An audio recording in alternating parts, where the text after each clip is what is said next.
দর্শক, এই মুহূর্তে বঙ্গভবনের সামনে যেতে চাই। সেখানে আছেন আমাদের সহকর্মী ভাস্কর ভাদুরী। ভাস্কর, অন্তর্বর্তীকালীন সরকারের শপথ সহ অন্যান্য আনুষ্ঠানিকতার প্রস্তুতি সম্পর্কে জানতে চাই। আর আমরা যতটুকু জেনেছি, ডক্টর মোহাম্মদ ইউনূস আগামীকাল দুপুরের মধ্যে ফেরার কথা, সে বিষয়ে একটু সঠিক তথ্য জানতে চাই।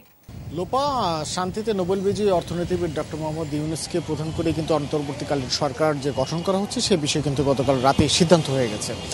এখন পরবর্তীতে যে বিষয়টি আসছে যে এই সরকারে কারা থাকবেন এবং কখন এই সরকার শপথ গ্রহণ করবে, বিভিন্ন সূত্রের মাধ্যমে আপনার মতো করে আমরাও নিশ্চিত হতে পেরেছি আগামীকাল দুপুরের আগে ডক্টর মোহাম্মদ ইউনূস বাংলাদেশের মাটিতে পা রাখছেন না, হয়তো বা দুপুরের পর তিনি বাংলাদেশে মাটিতে পা রাখবেন। এখন তার পরবর্তীতে যে বিষয়টি হচ্ছে এই যে অন্তর্বর্তীকালীন সরকার, সেই অন্তর্বর্তীকালীন সরকারের রূপরেখাটা কি হবে, এই অন্তর্বর্তীকালীন সরকারে আরও কারা কারা থাকছেন।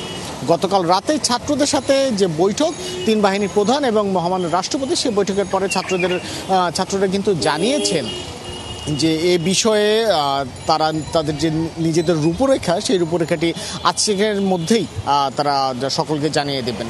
এবং তার পাশাপাশি সবশেষ যে বিষয়টি, এই সরকারে কে কে থাকছেন সে বিষয়ে আলোচনার জন্য কিন্তু বঙ্গভবনে বিভিন্ন রাজনৈতিক দলের নেতৃবৃন্দের আসার কথা। আমরা এখন পর্যন্ত যতটুকু নিশ্চিত হতে পেরেছি যে বিএনপির যে আজকে একটি সমাবেশের কর্মসূচি রয়েছে, সেই সমাবেশের কর্মসূচি শেষ হবার পর বিভিন্ন রাজনৈতিক দলের নেতৃবৃন্দরা বঙ্গভবনে আসবেন এবং তাদের সাথে আলোচনা করার পর অন্তর্বর্তীকালীন সরকারের ডক্টর মোহাম্মদ ইউনূস ছাড়া আর কে কে থাকতে যাচ্ছেন সে বিষয়ে হয়তো বা কিছুটা আমরা ধারণা পেতে পারি। আর শপথের যে বিষয়টি অথবা শপথের প্রক্রিয়ার যে বিষয়টি, সেটি জানতে অথবা সেটি সংগঠিত হতে হয়তো বা আগামীকাল দুপুরের পর, খুব সম্ভবত আমরা ধারণা করতে পারছি বিকাল 5টার পর সকলের নাম নিশ্চিত হওয়া যাবে এবং সন্ধ্যা 7টার পর শপথ অনুষ্ঠান অনুষ্ঠিত হতে পারে। বিভিন্ন সূত্র থেকে আমরা এখন পর্যন্ত এতটুকু নিশ্চিত হতে পেরেছি। লোপা। ভাস্কর, আপনাকে ধন্যবাদ আমাদের সাথে যোগ দেওয়ার জন্য।